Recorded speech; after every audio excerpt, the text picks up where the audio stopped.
Hi guys, narito ang ika-108 na kabanata ng pagbalik sa nakaraan ng makapangyarihang mandirigma at strategies. Tara at simulan na natin ang kwento. Lumabas si Ninger mula sa banyo habang nakabalot ng mahiwagang tuwalya haha. Nagulat ang ating bida sa kanyang nakita. Nakangiti si Ninger at tumingin sa gilid. Umiwas ang tingin ng ating bida at napansin ito ni Ninger. Ramdam ni Ninger ang pag-iwas ng ating bida kaya dali-dali niyang binago ang kanyang ekspresyon. Nagmadali siyang pumasok ulit sa banyo. Nakapagbihis na agad si Ninger. Sabi nito tapos na siya.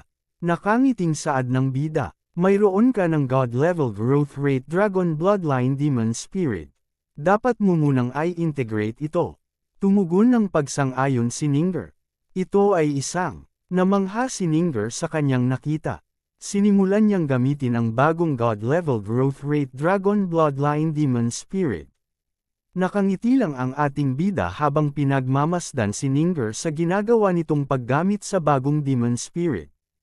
Nang bigla siyang napatingin sa ibang banda, pinakita ang fit na pangangatawan ni Ninger. Habang patuloy lang si Ninger sa kanyang ginagawa na paggamit sa bagong Demon Spirit. Nagulat si Ninger. Saad nito. Niyali, kung patuloy kang nakatingin sa akin ng ganyan, hindi ako makakapag-focus sa pag-integrate sa Demon Spirit na ito. Saad ng ating bida, naakit ako kanina, pwede bang tumingin ng kaunti? Nang biglang namula na naman ang buong mukha ni Ninger sa sinabi ng bida. Habang nagpapatuloy ang gabi, sa kabilang banda sa isang templo may naglalakad na isang nilalang. Kumakbang ito ng banayad. Nasa tapat na ito ng pinto. Ipinakita ang instructor ng ating bida. Sa isang tahimik na silid na mayroong mapayapang aura. Ipinakita ang isang matanda na nakaupo na merong bilog na liwanag sa likod nito. Nagbigay ng galang ang instructor saad nito. Master, ang lugar na ito ay tinatawag na Sky Cloud Hall. Nagtanong ang matandang ito. Disciple, bakit ka naghahanap sa akin? Saad ng instructor, walang mahalaga. Ang mga bagong estudyante ngayong taon ay nagsasanay na sa Divine Feather Sect ng ilang panahon na. Sa mga bagong estudyante, may ilang may magagandang. Isa sa kanila ay may 8 grade Heaven Spiritual Root at may ganoong pambihirang talento. Na kahit ako ay hindi masasabi kung ano ang kanyang cultivation technique. Reaksyon ng matandang ito. Pagpapatuloy ng instructor. Bukod doon, nagkaroon ng insidente na kinasasangkutan niya noong kamakailang pagtitipon ng mga estudyante ng 3 pangunahing sekta. Ang isang bahagi ng kaganapan ay nagtampok ng pagpapakita ng Dao sa pamamagitan ng pag-inject ng iyong Dao intent sa isa sa 4 na sining. Yanyang ng Skyblaze Sect, Meng Yuwushuang ng Heavenly Note Sect, at Long Tianming ng ating Divine Feather Sect ay lahat nagpakita ng kanilang mga kasanayan. Ang estudyanteng iyon ay umakyat din upang ipakita ang kanyang mga kasanayan pagkatapos nila at nagsulat ng isang salita. Ang salitang iyon ay talagang malalim. Lahat ng ibang henyo sa silid sa gilid, kasama si Long Tianming, ay hindi maunawaan ang lalim sa loob ng salitang iyon. Saad ng matanda, kahit si Yanyang, aling pamilya ng Divine Feather Sect ang kanyang pinanggalingan? Sagot ng instructor. Ang kabataang iyon ay hindi pa sumali sa anumang puwersa, ipinahayag din niya na bago siya makagraduate mula sa Sky Soul Institute, hindi siya sasali sa anumang puwersa. Iyon ang dahilan kung bakit ako pumunta upang makita ka. Pagkatapos ng lahat, ikaw lang ang hindi nagmamalasakit sa pakikibaka sa pagitan ng mga pamilyang ito. Sa pamamagitan ng paraan, hindi rin siya mula sa Dragon Market Realm. Nagmula siya sa maliit na mundo at walang anumang mapagkukunan, wala akong ideya kung gaano katagal niya itong mapananatili. Ang maliit na mundo. Interesante. Ipinaalala nito sa akin ang kanya. Dahil ayaw niyang sumali sa isang pamilya, tiyak na magdurusa siya ng malaki. Magpadala ng pagbati sa 3 pangunahing pamilya at sabihin sa kanila na nakikita ko na ang batang ito mula ngayon. Sabihin sa kanila na huwag siyang guluhin. Tungkol naman sa kung paano uunlad ang batang ito, kailangan kong obserbahan siya. Oo, pagkatapos ay aalis na ang disipulo. Hintayin mo. Pumunta ka at kumuha ng salita mula sa kanya. Titingnan ko at makikita kung gaano kalalim ang kanyang salita. Pagsang-ayon ng instructor, nakaalis na agad ang instructor. Dumating na ang bagong umaga. Habang naririnig ang huni ng mga ibon sa paligid. Saad ni Ninger. Wow!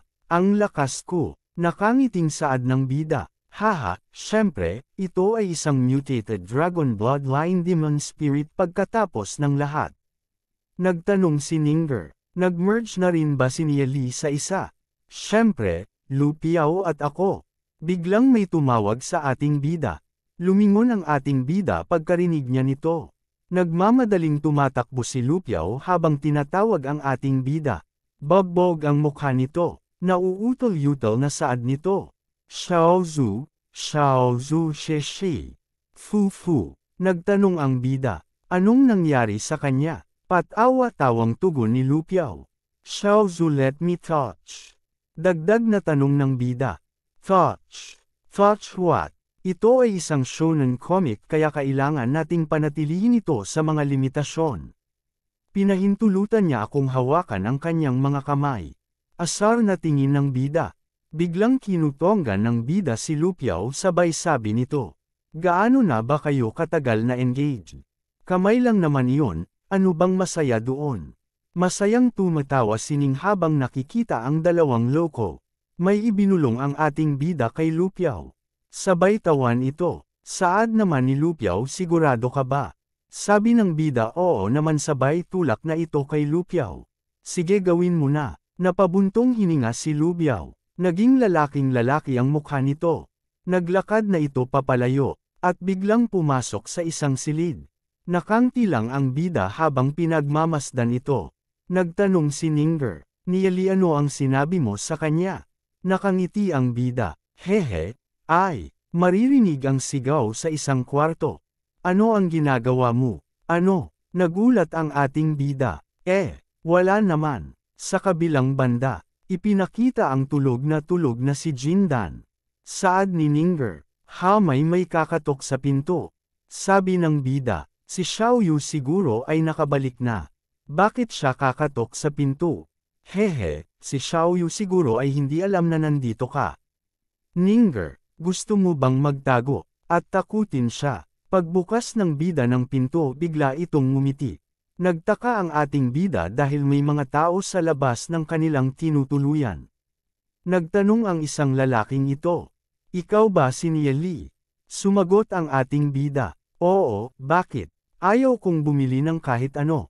Sa isip niya, ang kanilang leader ay nasa Heavenly Star Realm. Hehe, ang pangalan ko ay Long Yu. Mula sa Dragon Seal family, may nag-utos sa akin na kumuha ng calligraphy word mula sa iyo. Ipinakita ang pangit na ito. Ganun din ang isa pang pangit na ito. Walang ganang sabi ng bida. Calligraphy word. Sa isip niya, kahit anong tingin mo sa kanya, hindi naman niya ito hinihingi. Bukod sa pag-request ng isang salita, interesado rin ang aking batang Panginoon sa iyo. At inimbitahan ka na sumali sa Celestial Dragon Guards ng Dragon Seal family. Napabuntong hininga ang bida sabay saad nito. Magalang ang kapatid. Ipinahayag ko na hindi ako sasali sa anumang pamilya. Patawarin mo ako. Tungkol naman sa mga salita, magsusulat ako ng ilang piraso at maaari mo itong dalhin sa iyong batang Panginoon. Ang batang ito, wala man lang kwalipikasyon para sumali sa Celestial Dragon Guards. Tingnan mo lang ang kanyang aura. Bakit ba sinusubukan ng batang Panginoon na kunin siya? Sinabi pa niya na sumang-ayon sa alinman sa kanyang mga kondisyon para sumali. Sabi pa ng bida, lahat, mangyaring maghintay sa pinto, babalik ako at magsusulat ng ilang salita para sa inyong tatlo para dalhin ninyo pabalik. Sabi ng pangit, okay, good. Sa isip ng pangit, mukhang alam niya kung sino ang nagpadala sa amin dito. Pagkatapos ay gagawin namin ang sinabi ng batang Panginoon at hindi siya pahihirapan. Pag-aalalang tanong ni Ninger, sinusubukan ba ng 3 taong ito na kumuha ng mga salita ng libre? At binibigay mo lang sa kanila. Saad ng bida, Ang malakas na dragon ay hindi dudurog sa mga ahas sa lupa, sila ay kabilang sa Dragon Seal family. Isa sa kanila ay nasa Heavenly Star Realm. Sabi naman ni Ninger, paano naging ganito ang Divine Feather Sect? Sa isip ng bida, Long Tianming, ang batang ito, alam kong magpapadala siya ng tao. Hindi niya ako bibigyan ng 150,000 Spirit Stones. Ang kanyang paraan ay mas mababa kaysa kay Yanyang at Meng Yuwushuang. Isinara na ang pinto, sabay kumuha ng papel na pagsusulatan. Saad ng bida, ipinangako ko sa kanila, natural, pakikitunguhan ko sila ng taos puso. Nanunood lang sa isang tabi si Ninger. Sineryoso ng ating bida ito. Nilagyan ng ating bida ng iba't ibang intent ang gagawin niyan calligraphy. Sa isip ni Ninger, Dao intent, saad ng bida, naunawaan ko ang batas ng kadiliman at liwanag mula sa maliit na mundo. At napagtanto na sa loob ng mga ito, mayroong isang mahiwagang Dao intent. Ang kadiliman ay malamig at ang liwanag ay mainit. Natural, ito ang Tao intent na aking naunawaan, kaya mayroong malaking agwat kumpara sa Dao intent na naunawaan ng Supreme Expert na iyon. Mas masahol pa, gusto ni Long Tianming ng ilang salita mula sa akin ng walang pera. Pagkatapos ay makukuha rin niya ang katumbas noon. Napatawa na lang si Ninger. Sa isip nito, si Nia Li ay si Nia Li pa rin, at hindi magdurusa ng anumang pagkawala. Saad ng bida, well sword, parang wala namang taos puso. Dahil isang salita lang ito. Bibigyan ko siya ng 2 pa. Tapos na. Isang salita pa kaysa sa ibinigay ko kay Yanyang at Meng Yuwushuang. Sa pagkakataong ito, dapat nilang maramdaman ang aking taos pusong pagbati. Sabi ni Ninger, ang salitang ito na, sword. Pareho lang ito sa nauna, hindi ba? Mukhang ewan na saad ng bida. Upang may sulat ang mga supreme na salitang iyon na may Dao intent, kailangan mong makapasok sa isang kamanghamanghang kaharian ng iyong isipan. Kung isusulat mo lang ito ng basta-basta, walang silbi ito. Sabi ni Ninger, si Nia Li ay napakasama. Salamat sa paghihintay. Bigla itong kinuha ng pangit na lalaki.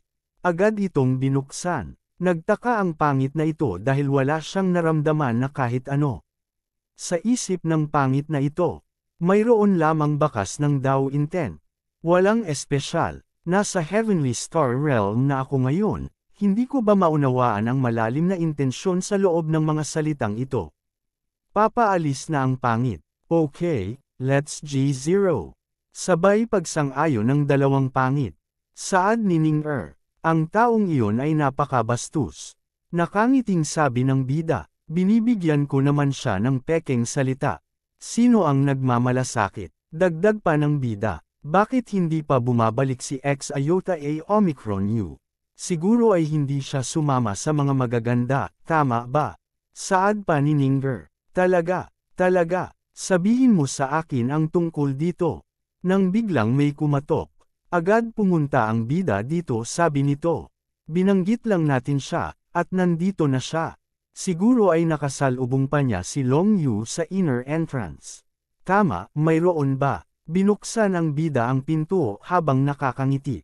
Nang pagbukas niya bigla niyang nakita ang instructor. Sabi ng bida, ang venerable. Sabay nagtanong ang bida, maaari bang? Itanong, bakit ka nandito? Wika ng instructor, humihingi ako ng paumanhin sa pag-istorbo sa iyo sa labas ng ating mga aralin. Pinagkatiwalaan ako ng isang Panginoon na humingi ng ilang calligraphy mula sa iyo. Nagtaka ang bida dahil dito. Sa isip niya, ang Venerable Red Soul ay may maraming estudyante sa Divine Feather Sect, kaya syempre ay mayroon din siyang malaking network ng mga koneksyon. Para tawagin ng Venerable Red Soul ang isang tao bilang Panginoon. Tiyak na hindi ito isang karaniwang tao. Saad pa ng instructor, kung handa kang magbigay, maaari akong magbigay ng 150,000 spiritual stones kapalit. Nakangiting sabi ng bida, masyadong mabigat ang mga salita mo, Venerable. Ang guro ay humihingi ng isang bagay mula sa isang estudyante. Paano ako hihingi ng pera kapalit? Hihihi. Magsusulat ako ng ilang salita para sa Venerable. I wonder who wants them. Wika ng instructor. Ang Panginoong ito ay palaging nagtatago, kahit nabanggitin ko siya, maaaring hindi mo alam kung sino siya. Kilala siya ng panlabas na mundo bilang Hierarch Skycloud. Sa isip ng bida, alam ko. Ang Hierarch Skycloud ay isa sa 5 pangunahing figure ng Divine Feather Sect. Siya lang ang isa sa 5 pangunahing figure na hindi nakikipaglaban para sa kapangyarihan. Gayunpaman, nang magkahiwalay ang Divine Feather Sect sa aking nakaraang buhay, hindi na maibabalik ng Hierarch Skycloud ito.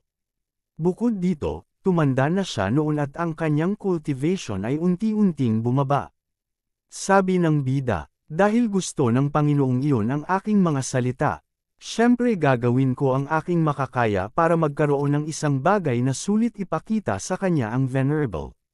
Dagdag pa ng bida, dahil hindi ako nangangailangan ng masyadong oras para isulat ang mga ito. Nakangiting saad ng instructor, maraming salamat. Tiyak na ibibigay ko ang mga ito sa Hierarch Skycloud at ipaalam ko sa kanya ang iyong kahulugan. Hindi ko kukunin ang iyong mga salita ng walang kapalit. Sa proteksyon ng Hierarch Skycloud, habang nananatili ka sa loob ng Sky Soul Institute, hindi ka na mag-aalala tungkol sa anumang pamilya na nagpipilit. Reaksyon ng bida, sa ganoong kaso, mayroon akong pasasalamat sa Venerable. Mangyaring maghintay ng sandali, babalik ako kaagad. Ibibigay ko na lang ang mga ito sa Venerable bilang regalo. Maririnig ang tawanan. Sabi ni Ning-er, Hierarch Skycloud, masayang saad ng bida habang nagsisimula na sa paggawa ng calligraphy. Hehe, with him back ang me, I can avoid many troubles. Hindi naman sa Hierarch Skycloud ay may mataas na posisyon. Ang kanyang pagkakakilanlan ay napaka-espesyal. Ito ang eksaktong kaso. Walang pamilya ang gustong makasakit sa isang eksperto. Wika ni Ninger, parang ganoon din ang sitwasyon mo. Masayang sabi ng bida, tama, sa isip niya, sa nakaraang buhay ko, narinig ko na mahilig si Hierarch Skycloud na protektahan ang mga henyo na hindi sumali sa iba't ibang pamilya. Ang aking master ay lihim din na pinuprotektahan niya. Kaya, walang naglakas loob na hawakan siya. Ilang daang taon lang ang lumipas, nang tumanda na si Hierarch Skycloud at mas lumala ang panloob na alitan sa Divine Feather Sect. Nagsimula na ang kanyang mga problema. Hindi ko gusto ang ganoon. Mag-concentrate. Matinding pag-focus ang ginawa ng bida. Habang nanunood lang si Ninger, kita ang gulat sa kanyang mukha. Natapos na agad ng bida ang ginawa niyang calligraphy. Para sa matandang may liwanag na bilog sa likod. Itiniklop na agad ito ng ating bida. Agad na rin siyang lumabas para ibigay ito sa instructor. Saan ng instructor? Maraming salamat, Nia Lee. Sabi ng ating bida, Venerable is being too polite. Huwag kang magmadali. Masayang tumatawa ang bida habang isinasara ang pinto. Saad ng bida, kahit si Venerable Red Soul ay napunta sa akin. Mukhang medyo sikat na ako sa Divine Feather Sect ngayon. Nang bigla na lang may kumatok ulit sa pinto. Pagkatapos ni Venerable Red Soul, ilang tao pa ang nagpunta para sa kanyang mga salita. Siyempre hindi sila tinanggihan ni Nia Lee. Patuloy ang pagbenta ng ating bida sa kanyang mga calligraphy. Tuloy-tuloy siya kanyang paggawa nito. Isinulat niya ang kanyang calligraphy na may iba't ibang antas ng seryoso, ang ilan ay lihaytimo, habang ang iba ay ordinaryong calligraphy lang. May nagbukas ng calligraphing ginawa ng ating bida. Ito pala si Long Tianming. Natigilan siya ng sandali habang nakatingin sa calligraphy. Sa isip niya, naramdaman, kahit na isang bahagyang bakas lang ng Dao Intent, nahuli ko ito. Mukhang hindi naman ako masyadong mas mababa kay Yan Yang at Meng Yu Wushuang. Hindi ko ito naramdaman kanina dahil hindi ako nag-concentrate. Wala na itong mag-focus sa calligraphy ng ating bida. Mainit at malamig na Dao Intent. Iyon lang ba? Sa kaunting Dao na iyon lang, hindi dapat nagulat si Yan Yang, tama ba? Mayroong mas malalim na kahulugan na nakatago sa sword. Nag-concentrate pa siya ng matagal sa calligraphy. Nang may mapansin ito na kakaiba. Hindi ano ito, bukod sa bakas ng Dao intent, wala na akong naramdaman. Ito, imposible, talaga bang mas mababa ako? Kay Yan Yang at Meng Yu Wushuang. Maaaring, sabay haplos sa calligraphy ng ating bida. Eksaktong pareho. Ang hugis ng salitang ito ay eksaktong pareho sa nakita ko kanina. At sumulat siya ng 3 salita ng seryoso, na parang sinasadya niyang pasayahin ako. Bilang isang baguhan, hindi niya dapat akong labagin, kaya malamang na hindi peking ang 3 salitang ito. Posible lang na hindi ko ito maramdaman. Masyado akong nagmamadali, kailangan ko lang ng oras. Nararamdaman ang galit ni Long Tianming sa labas. Habang may lumilipad-lipad na parupurugi. Bigla niyang ibinagsak ang calligraphy. Galit niyang pagbigkas. Bastard! Walang Dao intent sa mga salitang ito. Napaisip ulit siya ng sandali. Tingnan mo ulit. May nagbukas ulit ng calligraphy ng ating bida. Nag-iisip mabuti ang matandang ito habang nakatingin sa calligraphy ng bida. Hindi ko inaasahan na ang ilang simpleng salita lang ay puno ng pag-unawa sa Dao ng langit at lupa. Kahit na hindi siya ang nag-imbento ng mga salitang ito, napakaganda na kaya niyang isulat ang mga ito ng buo sa murang edad. Kahit ako ay hindi kumbinsido na kaya kong isulat ang mga salitang ito ng buo. Pagkatapos ng lahat, kung gusto mong isulat ang mga salitang ito at ang Dao intent ng kanilang mga istruktura, kailangan mong maunawaan ang Dao intent mismo. Ang talento ng batang ito ay talagang hindi pangkaraniwan, sa hinaharap. Maaaring lumaki siya bilang isang malaking figure. Haha, mula sa maliit na mundo. Ang bagong klase ng henyo, kawili-wili.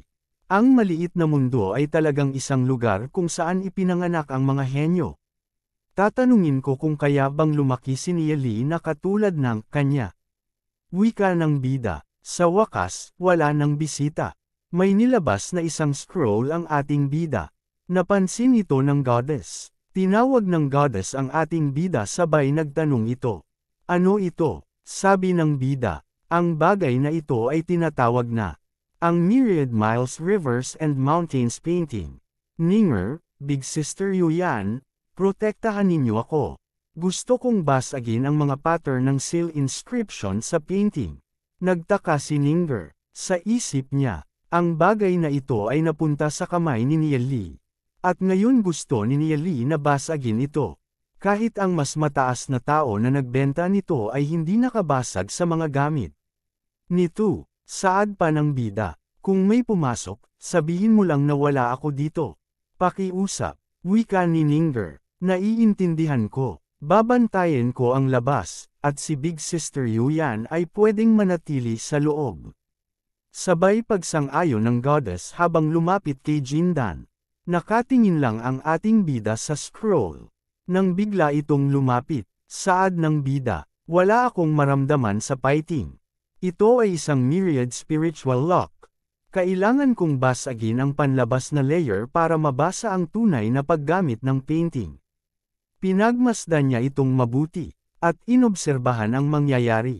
Teka, parang may nakatagong Dao intent sa likod ng myriad spiritual lock. Ang Dao intent ay malakas. Ang intent na ito ay dapat mula sa isang martial ancestor realm expert. Napabuntong hininga na lang ang bida. Hindi nga. Ang isang mas mataas na tao mula sa isang pangunahing sekta ay hindi magbebenta ng isang kahangahangang kayamanan para sa 100,000 spiritual stones lang.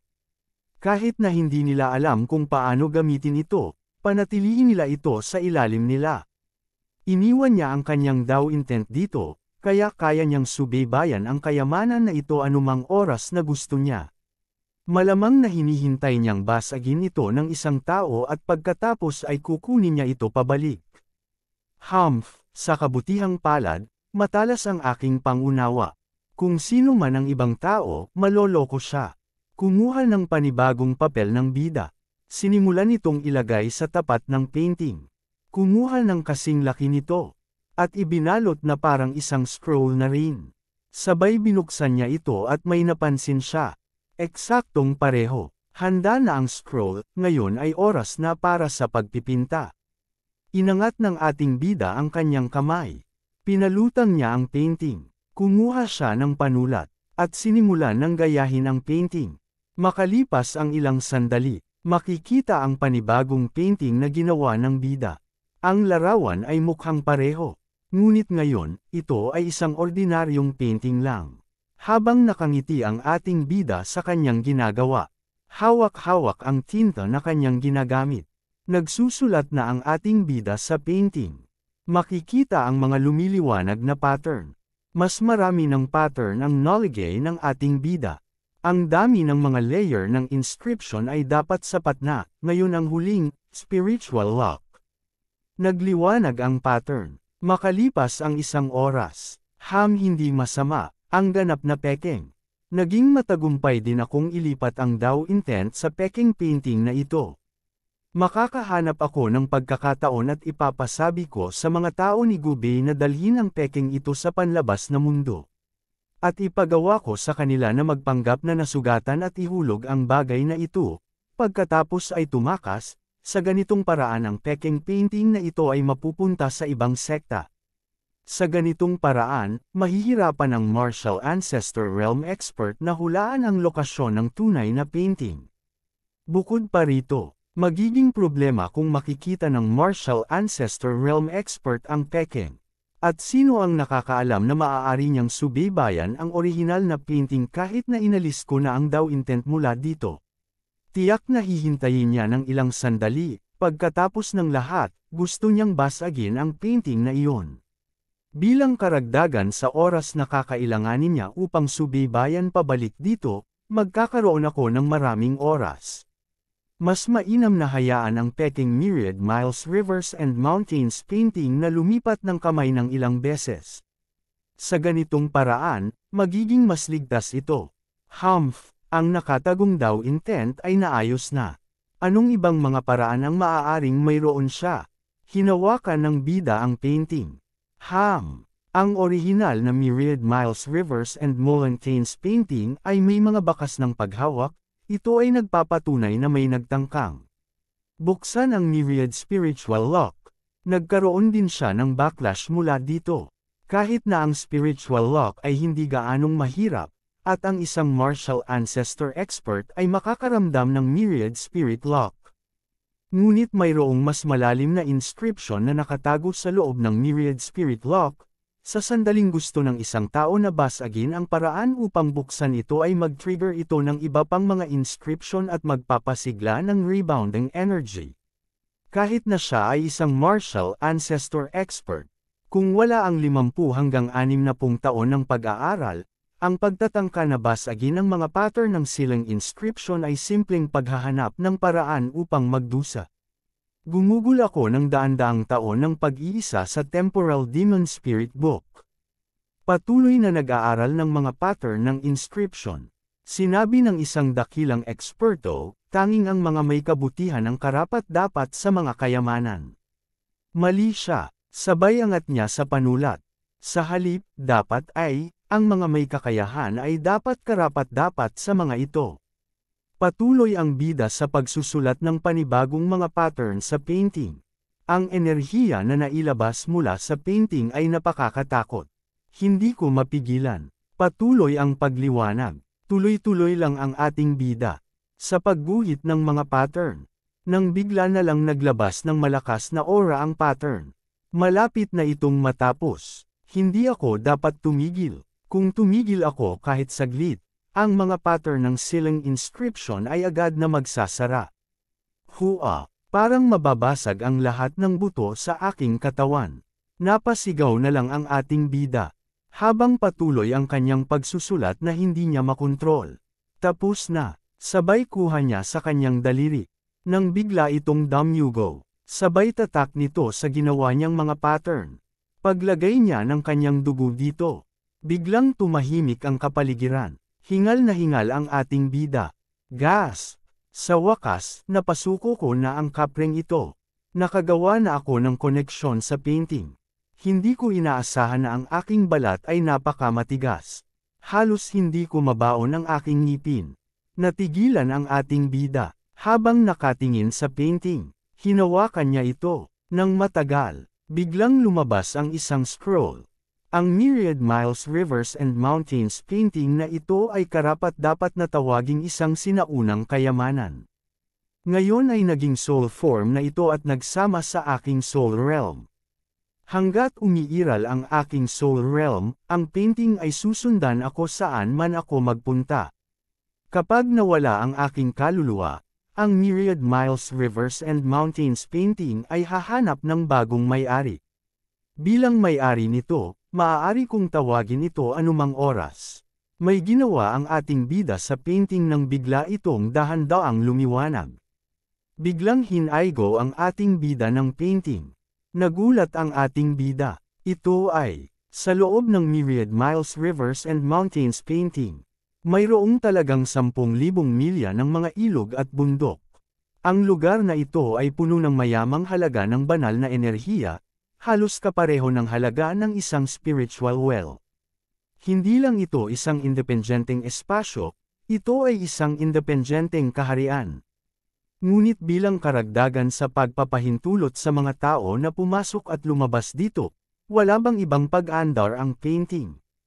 Ayon sa mga alamat, ang Myriad Miles Rivers and Mountains painting ay isang malakas na banal na bagay, na naging sanhi ng walang katapusang mga laban. Nagpalit ito ng kamay, ang lahat ng nakaraang may-ari nito ay nawala ang kanilang mga espiritu at kaluluwa. Ngunit bilang karagdagan sa pagpapahintulot sa mga tao na pumasok at lumabas dito, wala bang ibang pag-andar ang painting?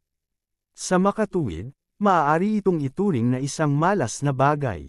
Ngunit patay na ako, walang ganoong bawal. Mahihinuha ko ng dahan-dahan ang mga gamit nito. Ang lugar na ito ay ligtas. Maaari kong hayaan na pumasok dito sina Jindan at Yuyan para mag-cultivate. Tama. Inilabas niya ang demon pot. Ang bigla itong nagliwanag ang pattern. Inangat niya ito at pawang humihigop ng aura. Oh, kahit na ang nightmare demon pot ay patuloy na naglalabas ng enerhiya. Ang sariling kapangyarihan nito ay patuloy ding lumalaki. Kaya totoo ang alamat. Ang Myriad Miles Rivers and Mountains painting ay talagang maaaring magpalusog sa iba pang sinaunang banal na artifact. Sa susunod na mag-refine ako ng mga demon spirits, pupunta ako dito para gawin ito. Sa pamamagitan ng paraan, kung kukunin ko ang Thunder God's Meteorite Sword. What will happen? Paglabas niya ng espada bigla itong naglabas ng matinding kidlat. At dito nagtatapos ang kabanata. Maraming salamat po.